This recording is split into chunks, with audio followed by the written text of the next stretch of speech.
ಮಾತ್ರ ಕೆಲಸದಿಲ್ಲ. ಈ ಕಡೆ ಬಂದ್ರೆ ತಾತ ಮನೆ ಬಿಟ್ಟಿದ್ರು ಅವ್ರ ಮನೆಗೆ ಹೇಳ್ತಾರೆ ಅವ್ರೆ.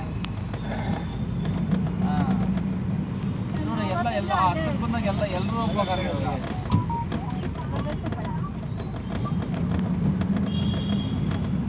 ಎಲ್ಲಿಗೋ ಟ್ರಿಪ್ ಹೋಗ್ಲಿ ತಮಾಷೆ ಹೋಗ್ಲಿ ಒಂದು ಲಾಯರ್ ಕೊಡ್ಬೇಕಂದ್ರೆ 7 ರೂಪಾಯಿ ಏನೇನು ಚಿತ್ರ ಇಲ್ಲ ಜನ. ಫುಲ್ ರಶ್ ಇತ್ತು. ಹೋಗಿದ್ದಾನೆ ರಜೆ ಹಾಕಿದ್ನಲ್ಲ. ಹೌದು. ತೇರಿಗೆ ಹೋಗಿದ್ವಿ. ಸುಮ್ಮನೆ ಕಷ್ಟಪಟ್ಟು ಕಾಸು ಕೊಡೋದು. ಜನ ಫುಲ್ ಇದ್ರಲ್ಲ.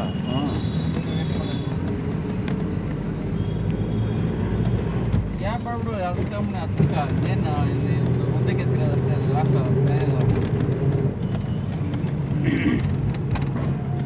ಕರೆಕ್ಟಾಗಿ ಹೇಳಿ ಇದು ಎತ್ತಿನ ಪರ್ಸೆಲ್ ಇಲ್ಲ ಈಗ ಗೊತ್ತಾಯ್ತಲ್ವಾ? ಆಗೋಯ್ತಾವ ಮೊದಲೇ ಹಾಂ ಇದ್ರಿ ಎಲ್ಲಿ ಎತ್ತಲೇ ಇಲ್ಲ ಹೇಳಿ. ಮುಂದೆ ಚೆನ್ನಾಗಿರ್ತಾ ಇತ್ತು. ಎತ್ತಲೇ ಇಲ್ಲ ಎಲ್ಲೇ ಎತ್ತಿಲ್ಲ ಎಲ್ಲ ಸೀಮೆ ಉಳದ ಇವಾಗ ಅದೆಲ್ಲ ಟ್ರಾಕ್ಟರ್ ಇಲ್ಲ. ಬರ್ತಾ ಬರ್ತಾನೆ ಎಲ್ಲಿ ಬೇಕು